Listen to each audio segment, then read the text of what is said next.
Hello everyone. So what are the placement and research opportunities after IIT JAM? IIT JAM क्या करना सच में worth it है? इसके बाद में क्या क्या अपॉर्चुनिटीज आपको मिलती है, कहाँ कहाँ आपको प्लेसमेंट मिल सकता है? सो वीडियो के एंड में मैं आप लोगों के लिए कुछ नाम लेके आई हूँ ऑर्गेनाइजेशन के जो प्लेसमेंट्स प्रोवाइड करेगा और देखते हैं कि कहाँ कहाँ पे आप लोग अप्लाई कर सकते हो। सो एक तो होता है बच्चों research and development. Okay, Covid की जो वैक्सीन बनी है, मेडिसिन बनाए जाते हैं, तो जो कम्प्लीटली ड्रग डिस्कवरी है, डेवलपमेंट है, क्लिनिकल ट्रायल्स है, ये सारे जो ऑर्गेनाइजेशन है यहाँ पे जो R&D डिपार्टमेंट रहता है, there they hire the biotechnologist. पता तो चले कौन सी मेडिसिन कितने डोज में देनी है, प्री मील देनी है, पोस्ट मील देनी है, इंजेक्शन के फॉर्म में देना है, टैबलेट के फॉर्म में देना है, किस एज ग्रुप को देना है, कहाँ सुटेबल है। तो ये सारा जो R&D रहता है, these are done by the biotechnology experts. बहुत सारे फर्म्स है बायोइन्फॉर्मेटिक्स रिगार्डिंग जेनेटिक इंजीनियरिंग, तो ये सारे फर्म्स में भी आप लोग अप्लाई कर सकते हो। एक तो हमारे लिए बहुत ही बेहतरीन अपॉर्चुनिटी होती है कि आप R&D में जा सकते हो। एग्रीकल्चर बायोटेक्नोलॉजी, अभी एक प्रॉब्लम तो ये है कि लैंड हमारा कम होते चल रहा है थोड़ा because of all the urbanisation. तो कैसे हम कम स्पेस में ज़्यादा से ज़्यादा क्रॉप्स ग्रो कर सकते हैं। हमें एक ट्री में जहाँ पे हमको पहले 10 फ्रूट्स मिल रहे थे, अभी हमको वहाँ से 100 चाहिए है। तो इसके लिए ट्रांसजेनिक क्रॉप्स बनाए जाते हैं, ट्रांसजेनिक प्लांट्स बनाए जाते हैं। You all must have heard of BT cotton, जिसको आज भी हम यूज करते हैं। तो ऐसे बहुत सारा जो स्टडी होता है प्लांट्स के ऊपर में, आप लोग वो काम कर सकते हो। बायो रेमेडिएशन इतनी बड़ी प्रॉब्लम है कि आजकल हम सिंगल यूज प्लास्टिक्स का इस्तेमाल करते हैं, सिंगल यूज बहुत सारे हम लोग प्लेट्स का इस्तेमाल करते हैं, जिसको डिस्पोज और डिग्रेड कैसे करें, क्योंकि इलेक्ट्रॉनिक्स इतना सारा है। How to degrade that, waste management कैसे करना है, एग्रीकल्चरल वेस्ट को हम कैसे ट्रीट करें। So that is also an emerging field. You might have seen कि बहुत सारे कंपनीज ऐसे हैं जो उन वेस्ट से कुछ ना कुछ फ्रूटफुल चीज बना रही है, फुटवेयर बना ले रहे हैं, गार्बेज बैग्स बना रहे हैं। तो वो सारा रिसर्च स्टडी में भी आप लोग पार्टिसिपेट कर सकते हो। You can of course go for PhD। अगर आपका इंटीग्रेटेड PhD है, MSc PhD डुअल डिग्री है, तो भाई वो तो सही है। Otherwise you can qualify some competitive examinations and then you can go there. आप कॉलेजेस को ज्वाइन कर सकते हो एज एन लेक्चरर, टीचर की तरह ज्वाइन कर सकते हो। But remember for these things you will have to qualify examinations like NET और सेट। टीचिंग के लिए नेट और सेट मैंडेटरी है। Okay, and for doing PhD, of course you will need some stipend amount. For that you should qualify some examination.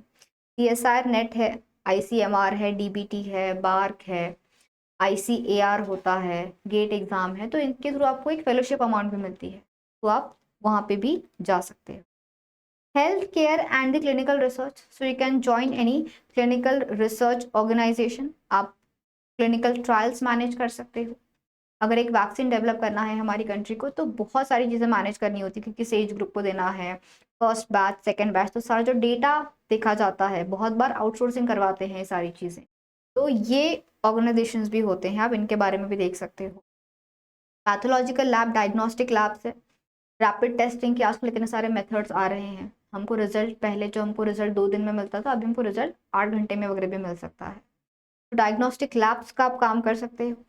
Health care centres जो है हमारे इतने सारे, वहाँ पे भी बहुत सारा रिसर्च किया जाता है। हॉस्पिटल्स के अंदर जो पेशेंट्स आते हैं, when the doctor see something unusual, तो उन पे भी रिसर्च कंडक्ट किया जाता है।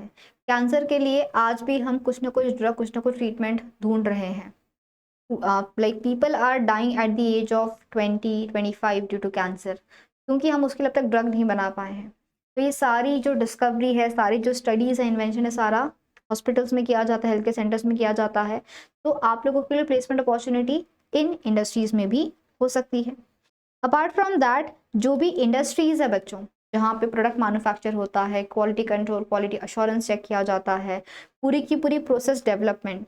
If I have to make penicillin in a bulk quantity, तो पहले तो मुझे उसके लिए सारा प्रोडक्शन की रॉ मटेरियल की रिक्वायरमेंट होगी। Then I have to ensure कि आई हैव टू एंश्योर कि सारे हेल्थ स्टैंडर्ड्स वहाँ पे मेंटेन हो रहे हैं कि नहीं हो रहे हैं।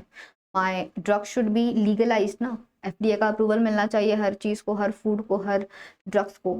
तो वो सारी चीज़ें जो इंडस्ट्रीज़ में होती है, ये वाला काम भी एक biotechnology student after post graduation कर सकता है। तो you have placement opportunity in this field as well.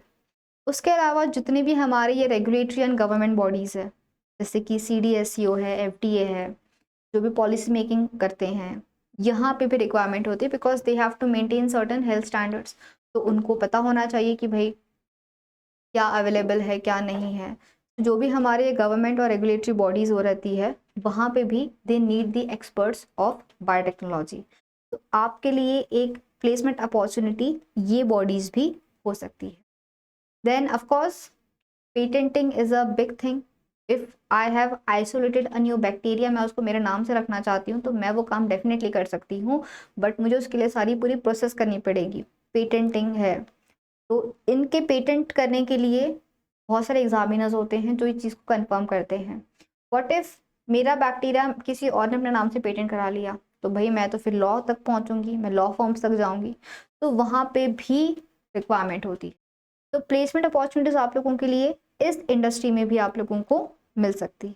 ठीक है, bioinformatics is such an emerging tool. Computational biology है, बायोइन्फॉर्मेटिक्स है, यहाँ पे जाके आप लोग डेटा साइंटिस्ट का एक कोर्स कर सकते हो।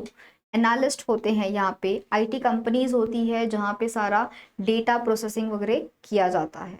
तो यहाँ पे भी बहुत अपॉर्चुनिटी है for all the aspirants. Placements के लिए आप यहाँ पे भी देख सकते हो।